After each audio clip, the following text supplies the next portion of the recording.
एक समय पहले भैरवी नामक एक बूढ़ी औरत रहती थी। शादी की उम्र आए हुए अपने बेटे के लिए रिश्ते ढूंढने के समय में एक शुभ कार्य में एक सुंदर सी औरत को देखती है। यही मेरी बहू बनेगी। ऐसे अपने आसपास के लोग को खुशी से बोल के उस औरत के माता पिता के पास जाके बात करती है। पति चंद्रशेखर और बेटा विघ्नेश को बुला के उस औरत के बारे में बोलती है। माँ, मेरे उस लड़की को देखे बगैर ही तुमने रिश्ता बात कर लिया। बेटा, अगर मुझे एक लड़की इतना पसंद आई कि मैंने उसे सीधा अपना बहू मान लिया, तो तुम्हें समझना पड़ेगा, तुम्हें पक्का वो बहुत पसंद आएगी। ऐसे अपने परिवार के साथ उस लड़की के घर जाती है। वहाँ लड़की को देख विघ्नेश उस पे लट्टू हो जाता है। ऐसे भैरवी विघ्नेश और नैना की शादी करवाती है। शादी होने के बाद पहले दिन ही नैना सुबह उठ के खुद सारे काम करना शुरू करती है। सासू माँ, ये लीजिए कॉफी। ऐसे सास को कॉफी देकर घर पूरा साफ करके नहा के भगवान की पूजा करती है। ये सब देख के भैरवी अपने पति चंद्रशेखर से कहती है, देखा आपने, मेरी बहू कितनी तेजी से सारे काम कर रही है। ये सुनकर चंद्रशेखर वहाँ से हंसते हुए चला जाता है। कुछ देर बाद बहू को ढूंढते हुए भैरवी रसोई घर में जाती है। बहू, खाना बनाना हो गया, आपके ससुर का खाने का समय हो गया। सासू माँ की बातें सुनकर नैना हाथ में झाड़ू लेके आती है। जी सासू माँ, घर की सफाई करके नहा के भगवान की पूजा करके तब खाना पकाऊंगी।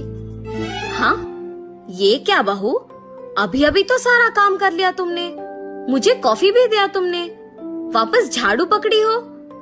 जाओ जाके खाना बनाओ। हाँ, मैं तो अभी उठी।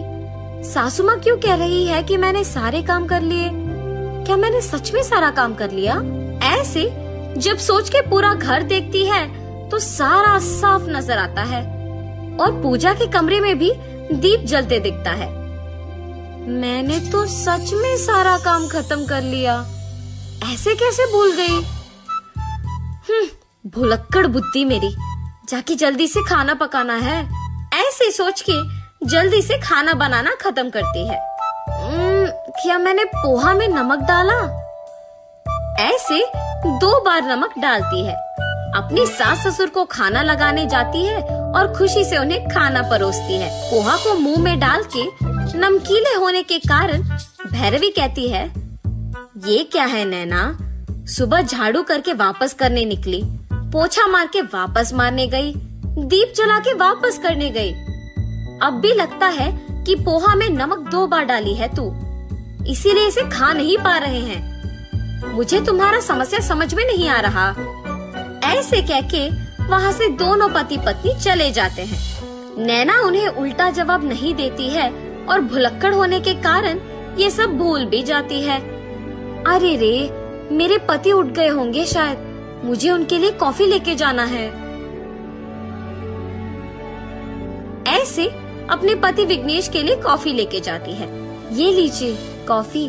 हाँ, 30 मिनट पहले ही तो कॉफी दिया तुमने, वापस क्यों दे रही हो? मैं वापस नहीं पी सकता, जल्दी से टिफिन लगाओ ना, खा लूंगा। जब नैना अपने पति के लिए टिफिन लगा रही होती है, तब भैरवी अपने बेटे को जो कुछ भी हुआ बताती है। लगता है कि बहू पे किसी का बुरा नजर पड़ गया, मैं एक पूजा करवाऊंगी, तभी सब संभल जाएगा। ऐसे बेटे से कह के यही बात बहू को बताने जाती है।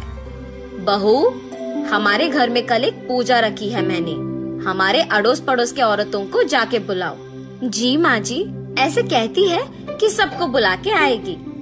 सबसे पहले सुगुना के घर जाती है। सुगुना दी, कल घर में पूजा रखी है, आपको जरूर आना पड़ेगा। सासू माँ ने ये कहने के लिए मुझे भेजा। वहाँ से वैभवी के घर बुलाने जाती है। तब कल क्या सुगुना भी आ रही है भाभी? हाँ जी, अभी मुझे बस जाके उनको बुलाना होगा। ठीक है, ऐसे सुगना के घर दोबारा जाती है उसे बुलाने। सुगना को ये सब समझ में नहीं आता है और इसकी बात करने वैव्य के घर जाती है। ऐसे आसपास के सारे लोग नैना के व्यवहार को देख आश्चर्यचकित हो जाते हैं और सच्चाई जानने पूजा को भी आते हैं। पूजा में नैना को किए हुए काम दोबारा करते देख सबकी बातें सुन के भैरवी बहुत निराश होती है। पूजा के खत्म हो जाने के बाद बेटे को बुला के सच कहती है। विघ्नेश, नैना को भूल जाने की बीमारी है, इसीलिए वो किए हुए काम दोहराती है।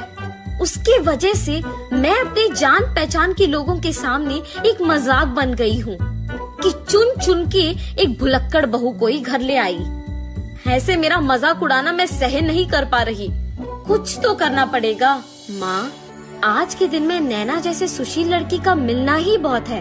वो खाना बना लेती है, अकेले ही घर का सारा काम करती है, आए हुए रिश्तेदारों का अच्छा स्वागत करके उनका ख्याल रखती है और ऐसे बहुत कुछ। मुझे नैना बहुत अच्छी लगी है माँ। इस समस्या का हल मेरे पास है, आप चिंता मत करो, मैं संभाल लूंगा। आप खुद नैना में बदलाव देखेंगी। ऐसे कहके नैना को एक पुस्तक देता है। नैना, अब से तुम जो भी काम करती हो इस पुस्तक में लिख के उसे कहीं चिपकाओ। ऐसे तुम्हें दिखेगा कि कौन कौन से काम तुमने कर लिया है। और ऐसे ही अगर कुछ दिन तुम करोगे तो काम वापस नहीं दोहराओगे और तुम्हारा बीमारी भी ठीक हो जाएगा। ऐसे मुझसे डॉक्टर ने कहा है।